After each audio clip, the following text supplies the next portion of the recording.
So this time I'm going to hopefully add to that with some different content, but also remind you of some of the places you can go to get good quality information and sources for your inquiry work and your assignments here for Year 12 now. And also to give you some tips on how you might approach drafting an assignment and developing it in a way that helps you to think like a lawyer or like a law student might think. And I've got my colleague here that might give us some additional insights at the end as well. Before I start, I just really want to say I hope all of you are thinking about studying law at university. You can do a law degree as a double degree with just about anything else. So I know you would be multi-talented, and also thinking about other areas of study. Doing a double degree can be great, and a law degree can turbocharge your chances of getting a job.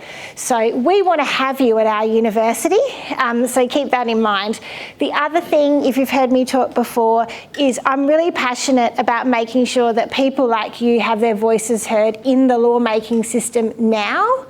And I've seen what happens when young people try something like that. It makes a massive difference to their CV and to the quality of the work that they're doing at school. So what I mean is, if you care about the topic that you're researching, share your ideas with MPs, local council, parliamentary committees and the media, and you will be surprised at what that generates and what you learn from that.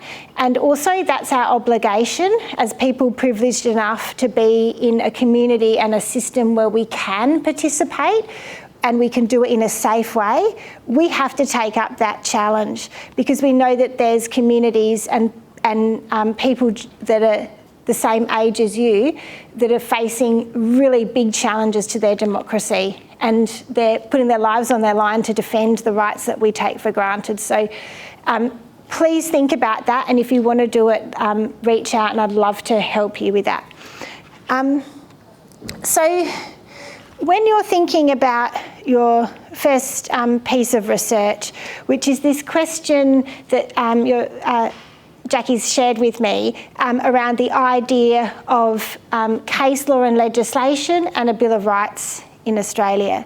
So when you're thinking about this kind of topic, what I'd really recommend is, first of all, before you hit the Google, think about your own reaction to those kind of ideas.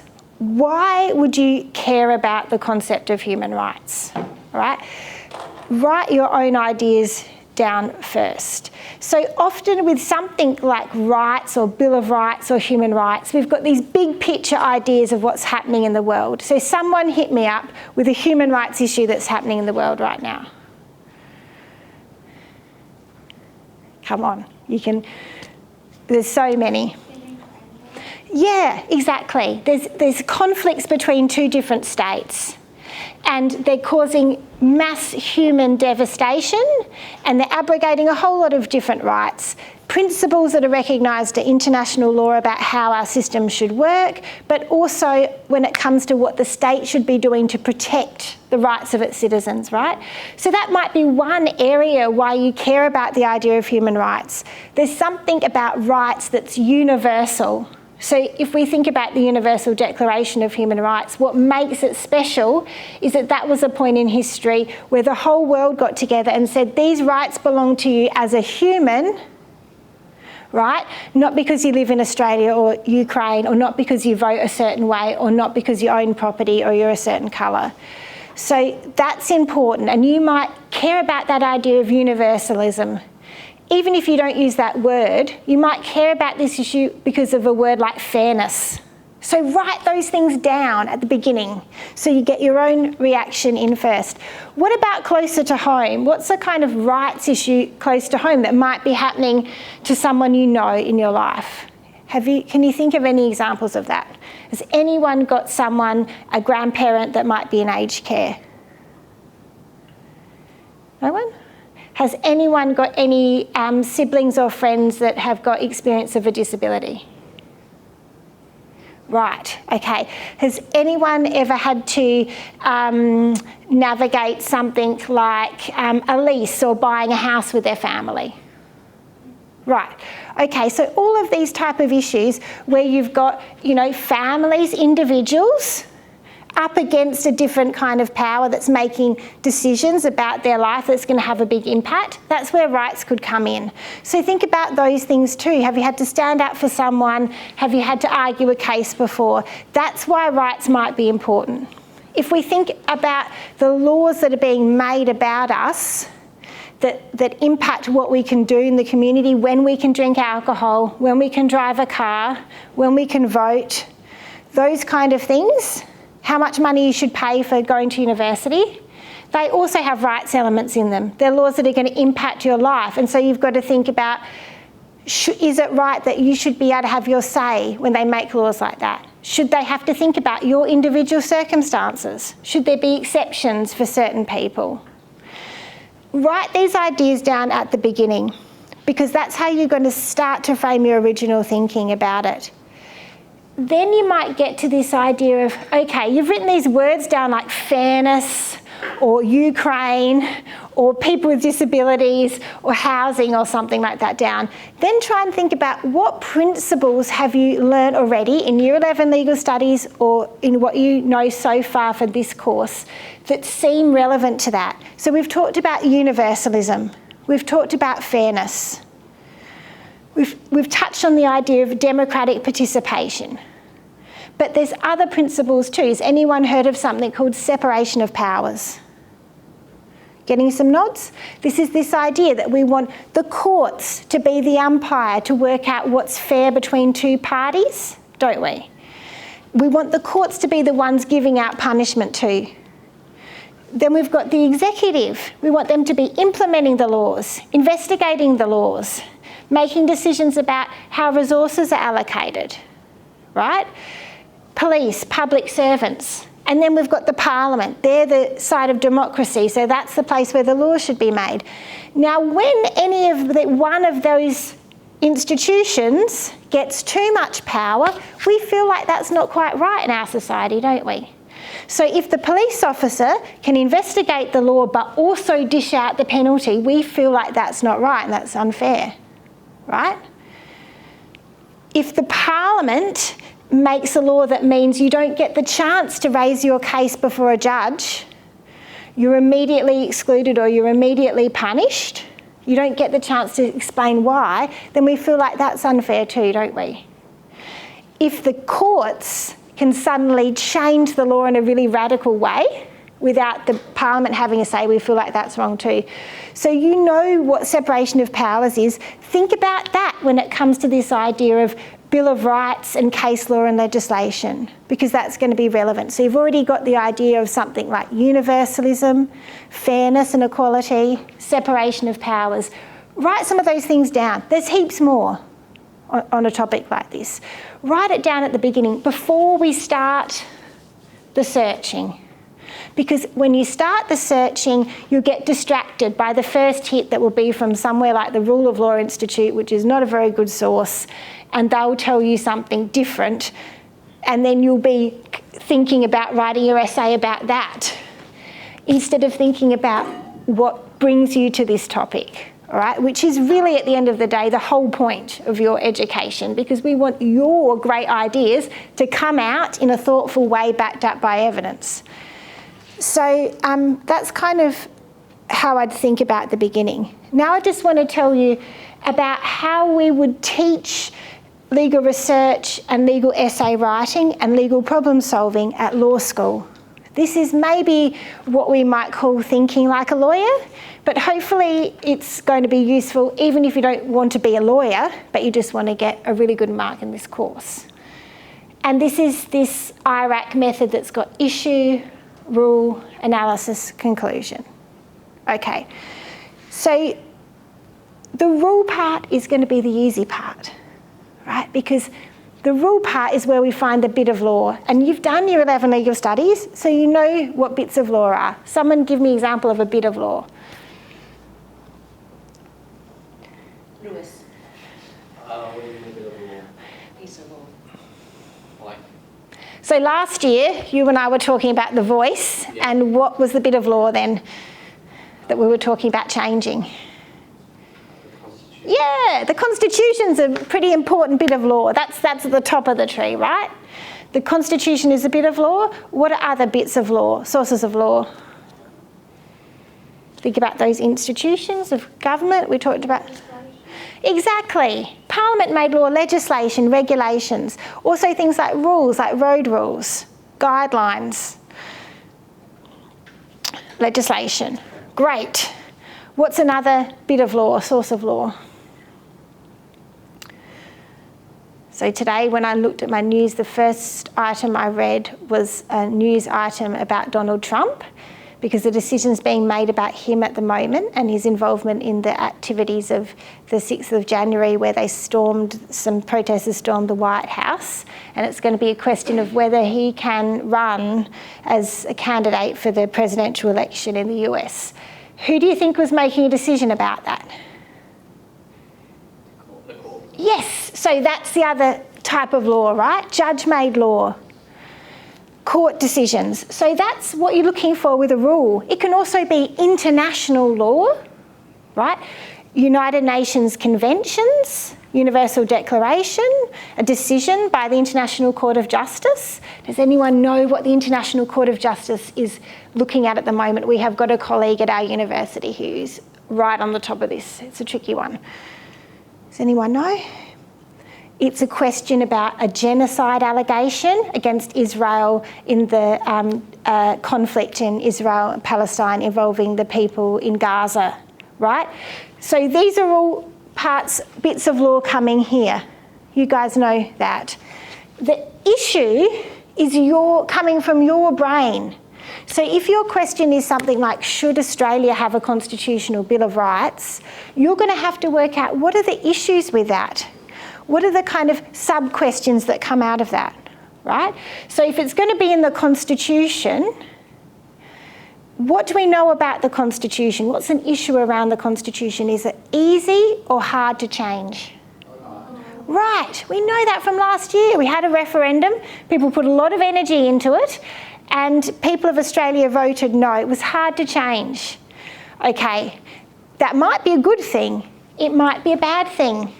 It might be a complicated thing. That's going to be your analysis. But an issue could be constitutions are really hard to change, or a sub-question could be that, right? Another issue about a Bill of Rights could be what? What kind of rights are we going to include? Could be an issue. What should be included in this Bill of Rights? Okay? If you've got a big list of rights in the Constitution, how is that going to help the person you know that's experiencing disability, or the person you know that's finding it difficult to get a house? So we want to know, what difference would it make to people's lives on the ground? How is it going to help people on the ground? Could be an issue. These are all things you have to think of. This is not something that ChatGPT can do, right? ChatGPT could help generate some description, right? Google could help give you a bit of an insight into what other people think the issues are, but you need to think about what the issues are. Once you're clear on that, and talk to people about this, get feedback from your teachers about this, because once you get that nailed, original thinking on issues, you know how to find the rules. Then the next part is, what happens when you apply that rule to the issue? Okay, so when you think about the Constitution's hard to change, right? A rule might be what? Does anyone know what provision of the Constitution governs referendums? Section 128 of the Constitution could be your rule here, okay? If you're thinking what rights might apply here, what could be an example of a rule? I've mentioned it already. Yeah, exactly. So that could be that. You're getting my drift, right? So what this analysis is then, what have other people thought about this? What principles like separation of powers could be relevant? Universalism, fairness. How do those ideas help us work out what happens when we think about that rule and that issue? Okay, am I kind of making sense? Primary sources of law, acts, constitution, international convention, case law. Secondary sources. Royal Commission reports, law reform reports, academic articles, textbooks. Those kind of things will help you. Sometimes those secondary sources help you over here too, work out the issues.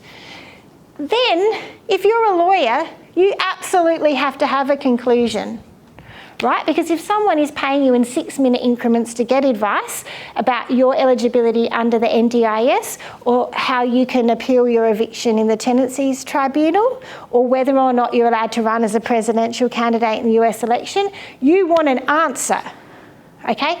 And it's the same when you're doing a piece of legal research. You need to land at a conclusion.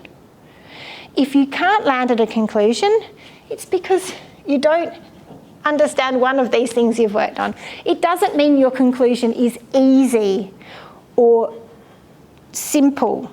You can have a complicated conclusion, but you need to feel good about landing there. That's what we're working towards for people that are at university. And this kind of approach is relevant if you're not doing law as well. So I think I've talked about this.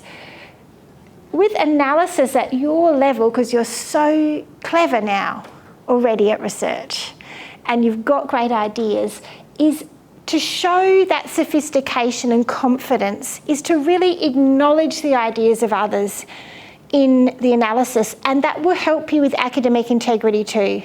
So an example of what I mean is if you're talking about this Bill of Rights should have all the rights listed in it from the Universal Declaration of Human Rights, that might be what you're talking about.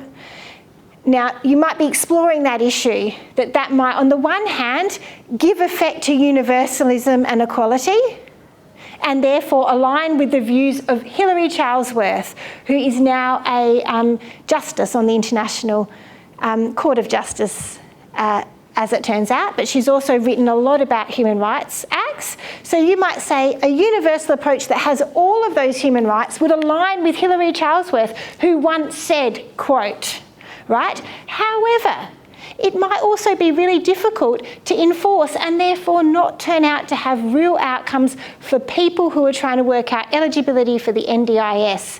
And that's been pointed out in the Royal Commission. Okay, so you're using words, Hilary Charlesworth says, Royal Commission pointed out this.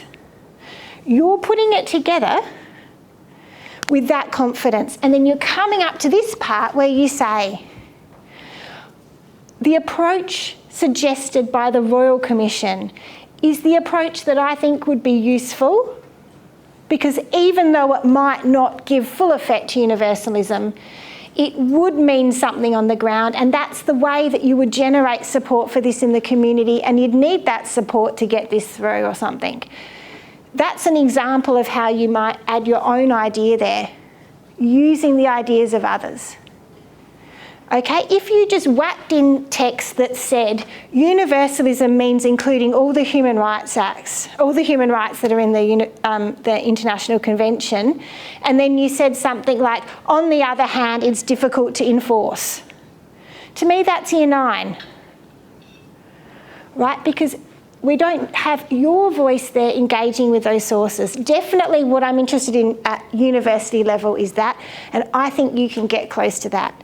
It helps you show confidence about this.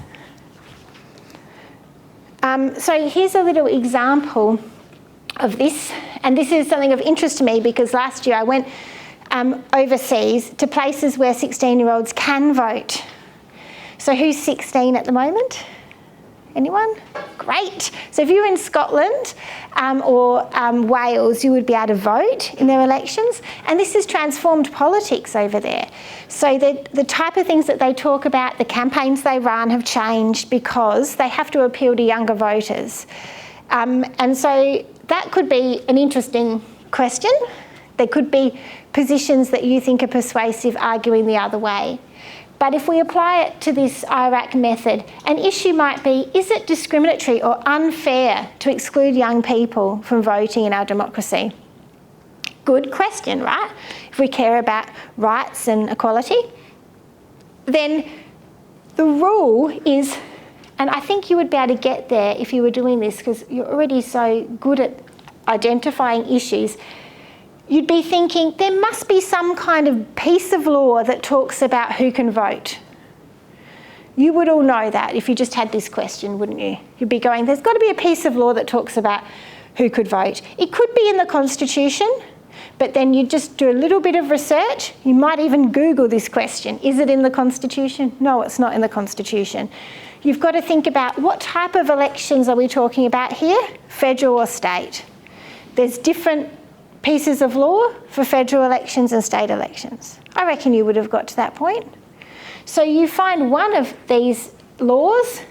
How do you find that? I'll give you some tips on how you would find that law. You go to the actual source. You go to the piece of law itself. And if you click on that link, if you went to the Electoral Act South Australia and you checked that you were looking at the Act that's in force right now, because the Acts change a lot. They change a lot to deal with changing circumstances. They've changed very recently because there's a First Nations voice process happening right now in South Australia, so they've just changed to deal with that. But they changed during COVID to enable different forms of voting. So you want to make sure you're looking at the current law, and when you do that, you'll see elector equals someone who's 18. So there's your first rule. You've got a piece of law for this question. But you also have this feeling about fairness. And if you begin researching secondary sources about what laws protect fairness in South Australia, it wouldn't take you long to come up with Equal Opportunity Act. Equal Opportunity Act protects against discrimination on the basis of a whole lot of things. Sex, race, disability, and what might be relevant to this question? Yes. So you've got two rules now. One rule that says it's not lawful to discriminate unfairly against people on the basis of age, and one rule that says elector equals 18. Stage is set for your analysis. What are you going to talk about with this? Describing what these laws are and what's the purpose behind them, what principle might come up here, which could be fairness and equality. It could be democratic participation.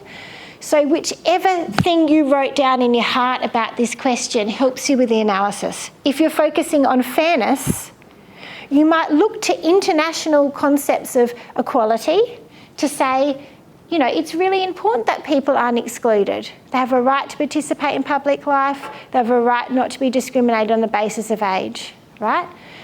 But there might be other people who've written about the idea of if you want a healthy democracy, you need people who know what they're doing when they vote, right? We want informed voters, which might pull against this. You might also read about the difference between formal and substantive equality. So sometimes you have to treat people differently to give effect to their rights. I've seen people write about this topic saying that it's important to protect childhood from the idea of political interference. So those kind of things could be part of your analysis. And then on this issue, you might have a conclusion. You might say, yes, it's discriminatory and we need to change it. And how good would it be if you said we could change it in the way that they have in Wales, and here's a piece of legislation in Wales that has 16-year-old voting, another primary source. Excellent conclusion. Or you might say, actually, in this case, the discrimination is justified for these reasons. So you're not ignoring different views, you're exploring different views, but you're landing somewhere too. Does that make sense? And all along here, you're looking for bits of law to put in.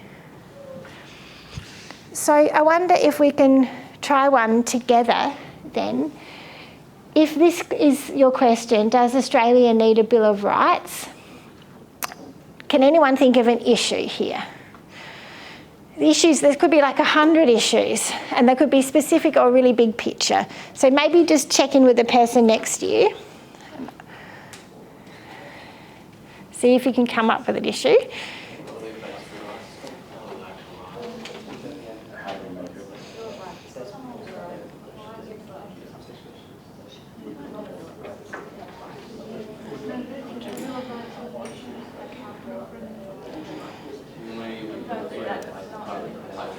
How much time have I got left? How am I going for time? Okay, good. All right, has anyone got an issue that they feel like they want to share? This is similar, right, but not exactly the same as what you're going to have to do in real life. So don't think this is exactly what you're doing for your assessment. It's a bit close, but not the full shebang, right? Yep. So which rights are actually the rights we're looking at, or like what are we basing the word rights off of? Yeah, so what rights would be included, or what would the rights be? Really important part of this. So that goes there, something like that, okay? Then you've got your rule. So what rule might you put in there? We've already kind of talked about this. Universal Declaration of Human Rights. Does anyone know the name of any conventions that could be useful? Yeah, that would be, maybe, I mean, that would be very good if you were focusing on those other examples around interstate conflict. But there are things in the Geneva Convention that could help you. That's really around the idea of conflict and war. Is that what most people mean that when they say Geneva Convention? Any other examples? Does anyone know, are there places in Australia that have human rights legislation already? Yes, there are. Do you know where? It's okay. So Victoria, ACT, Queensland already have human rights legislation. They're not bills of rights in the sense of being in the Constitution, but they're bits of law called Human Rights Acts. So how cool if you found that, an example of a Human Rights Act in Australia. By the way, does South Australia have a Human Rights Act? Who thinks yes, who thinks no?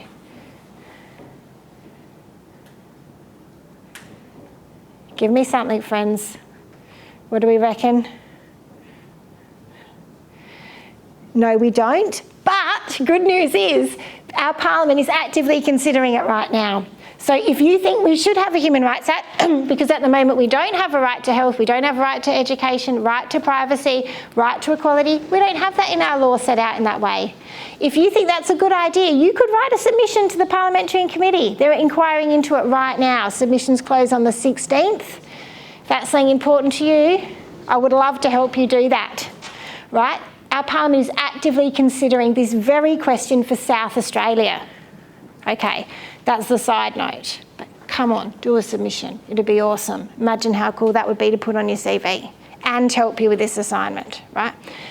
So if you found the Victorian Charter of Rights and Responsibilities, the ACT Human Rights Act, or the Queensland Human Rights Act, or the Universal Declaration of Human Rights, or the International Covenant on Civil and Political Rights, you'd be up and away with your rules, wouldn't you? Beautiful. So then analysis. Where might we go to get the thoughts of others that would help us with our analysis? What do you guys reckon? How would you go about that part? You know you want to talk about what rights. You found some rules that have lists of rights. Now you're trying to develop that. Yep. I guess you could see if someone had written like a paper or something on this already and then see their views on it. Perfect. And when that would be perfect. Imagine if you got a report that said what rights should be included in the Australian Bill of Rights. That would be a piece of gold. Now, if you found that though, through Google, for example, you could get 4 or 5 of those. How are you going to work out which one of those is good quality or bad? What would you be looking for? If it's, I guess, what's in the like URL, so if it's like government or like university or something that's like accredited. Fantastic, exactly. So what I was mentioning before about our Parliament doing an inquiry into whether South Australia needs a Human Rights Act. When they've finished that inquiry, they produce a report. That's the same if it's a Royal Commission, Parliamentary Committee, Law Reform Commission, Ombudsman, they produce a report. Now, the perfect thing about these reports for you is the report usually has a subheading that says issues. It usually has a summary of all the legal rules with links to the primary sources, sometimes a one-click link to your primary source. It definitely has the views of others because it's asked for the views of others. And it has recommendations, conclusion, right? So that kind of thing would be perfect. And by the way, the Federal Parliamentary Joint Committee on Human Rights has done an inquiry into this. Okay, so when you find a source like that, you're up and away. Not so you cut and paste it into your assignment, because that would mess up this whole idea. But so that when you get to the analysis, instead of relying on Google, which gives you hits that include some person working for Donald Trump that's written this, okay, you've got one place to go, reliable source, and we can talk about how to find them. For that analysis part, the conclusion needs to be yours. If you agree with the recommendations of that body, explain why. If you disagree, explain why. And then you will have the bare bones of that. Is that making sense? So what do I think is hard about IRAC? This. This is easy now from year 11. This you will get more confident at, okay? But these two ones come from your heart and your idea. And so you need to talk to people about that, feel good about that. That has to be yours. Okay, and so I'm just going to quickly run through some of the things that I touched upon when I saw you guys in year 11. I'll just do it really quickly. And if it's looking boring, just me, okay? This stuff I've talked about before, really what I'm trying to get across here is if the source is good quality, you don't need too many of them because there'll be a map for everything else. So the Australian Human Rights Commission has done a paper called Free and Equal, and it's talking about whether or not we should have a Human Rights Act at the federal level. It talks about the difference between a Human Rights Act at the state level and the federal level. If we think about your school and your human rights here, your rights as children, your rights to participate in decisions about you, your rights to education, your right to healthy food and clean environment at this school, is that a state or a federal issue, do you think? Right, excellent. If you're at home watching the news or listening to the news or scrolling through the news and you hear about the stage 3 tax cuts, is that state or federal? Great, okay.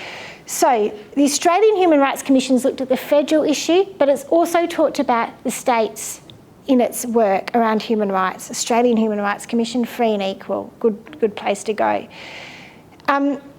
That is an example of your good quality source. Once you've found something like that, it gives you a map. It's got references. You can follow through that map.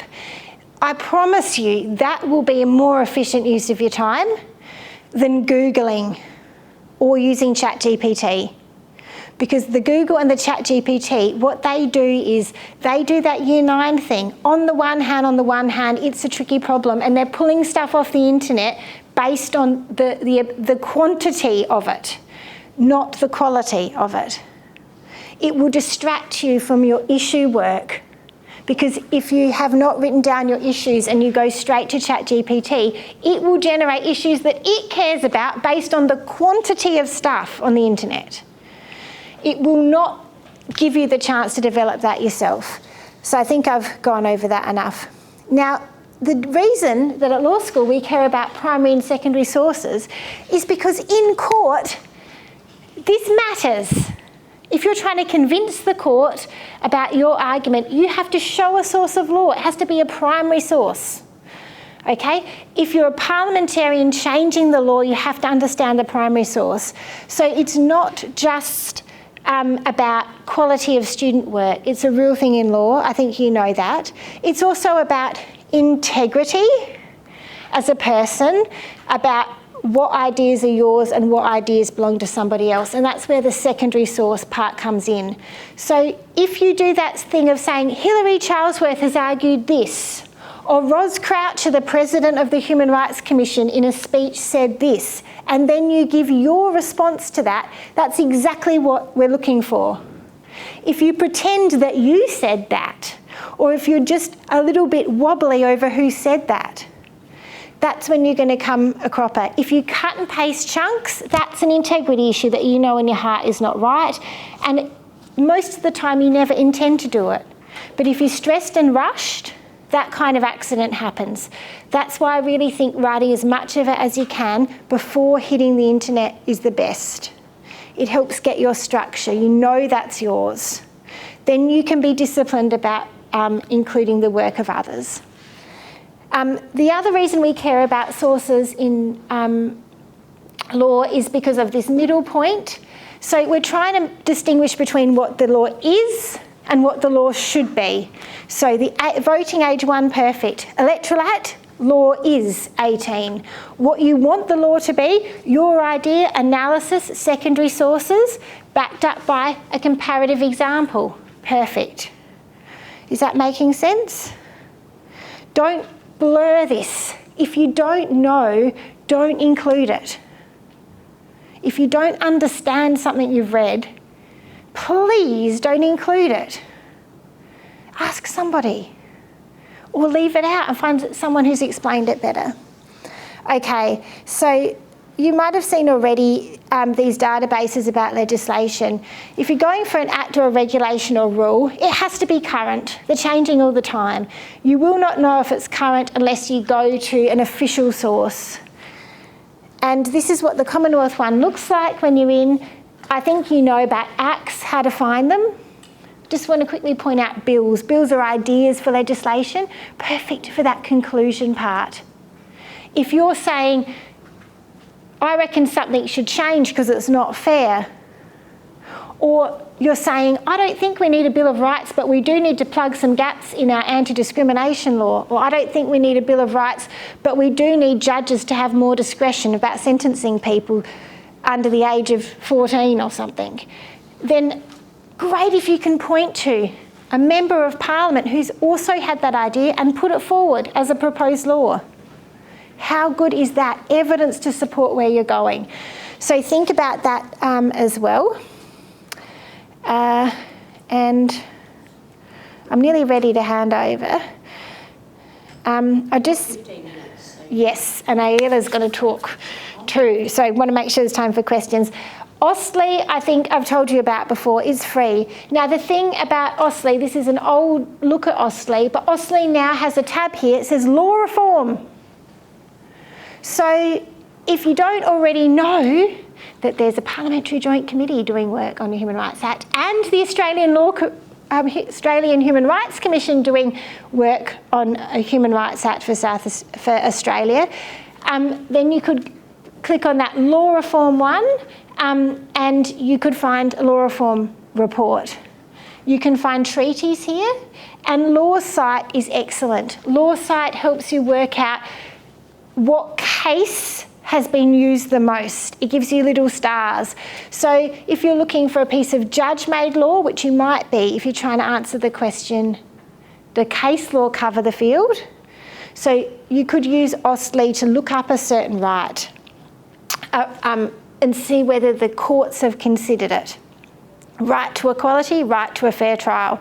If you typed in right to a fair trial into Austlii, you might get a case called Dietrich.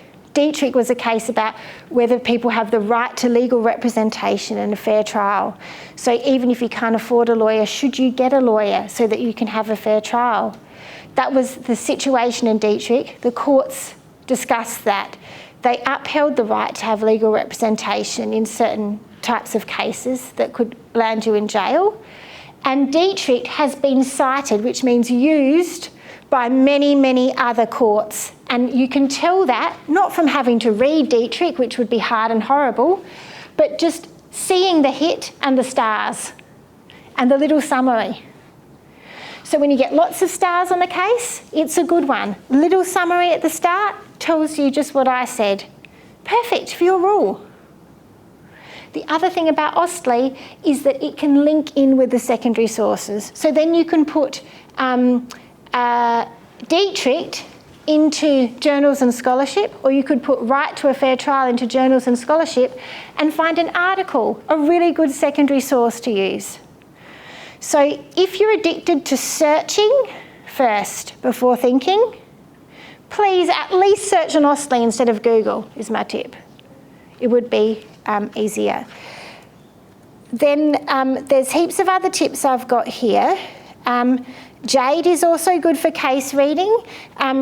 If you've got a long case, and another time if you need help I can talk you through how to use Jade, but Jade is gives you these little arrows. It's free too. So you open up a case, might be Dietrich, or in this case it's Marbo. Really long case, you're thinking, oh goodness me, I do not want to read this. It sounds horrible, it's going to take me ages. You can go down to these little arrows and it has, this paragraph says it's been cited 19 times. 19 other judges have used this idea. That's a pretty good sign that that might have something good in it to use. You don't even have to read the rest of the case. You get the little summary at the start, you see this, and you think about how you're going to use it as your rule or in your analysis. And then there are some great examples of Ostley Law Handbook is fantastic for stuff in South Australia. It's written for people who can't afford a lawyer but are dealing with a situation that's impacting their life. So it's written in this voice that says, are you having trouble dealing with your landlord? Have you been pulled over for breaking the road rules? You know, are you a young person who wants to say something about the family court proceeding? It talks to you like that. Other good thing about the Law Handbook, direct links to prime resources. So if you look at something like drug offences, it will take you to the piece of law that deals with drug offences with one click. So that's another good place. But it's South Australian, so it won't cover the big picture stuff. I think I'm going to stop there and pass over to my colleague Ayla to share with you a little bit about her background and her approach to research. But just before I do, is there any questions about what I've just gone through? Yeah?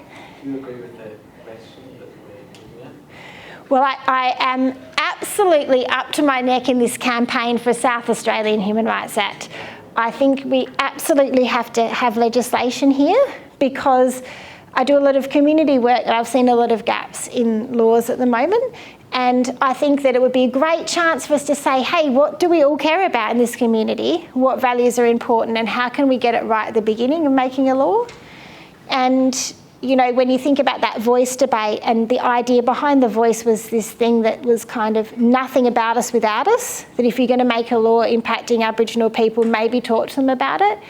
Now, I know the voice debate was a lot more complicated than that. It had a lot of other arguments, but that idea really hit me in the heart, and I think we could do that for everyone, so that don't make a law about young people without talking to them. Check in with people with a disability before you set up a scheme to deal with their rights and access. That's why I care about it in South Australia. But when it comes to putting it in the Constitution, that's when you've got to think about that tension between continuity, flexibility, responsiveness, and, in my view, parliamentary sovereignty, which I also care about a lot, which is this idea of, in a democracy, we need to be able to hear the voices of everybody, and could that be impacted by a big picture change? I think what I really can't wait to see is what you reckon about that. So as you probably can already tell from my exotic weird accent, I'm not Australian, I'm from Brazil. And I've encountered law in 5 different countries. I've lived in 4 other different countries. And I'm just gonna talk to you quickly about that experience. This is an international school from what I've heard, so maybe some of you might have a bit of an international experience as well. So I did my law degree in Brazil, which is, law there is completely different from law here, right? But first point from that is law can be very international and universal.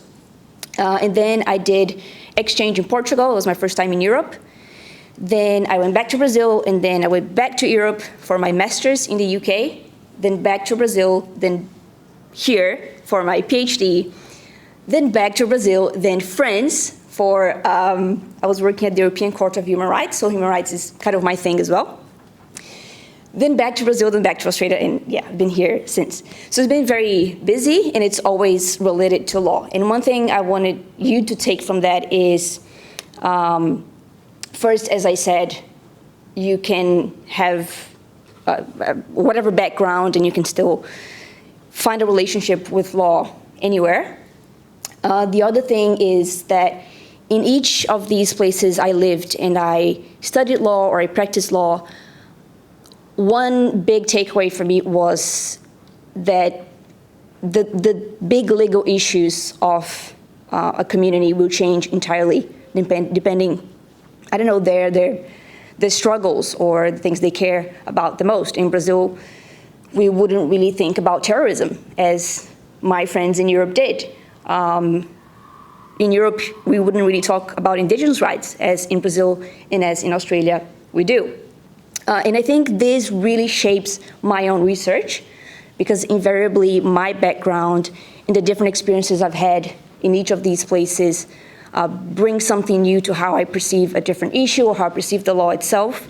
So another thing for you is that if you have a background that allows you that wider perspective, use that in connecting that to your assignment here to make it a bit more relevant to you.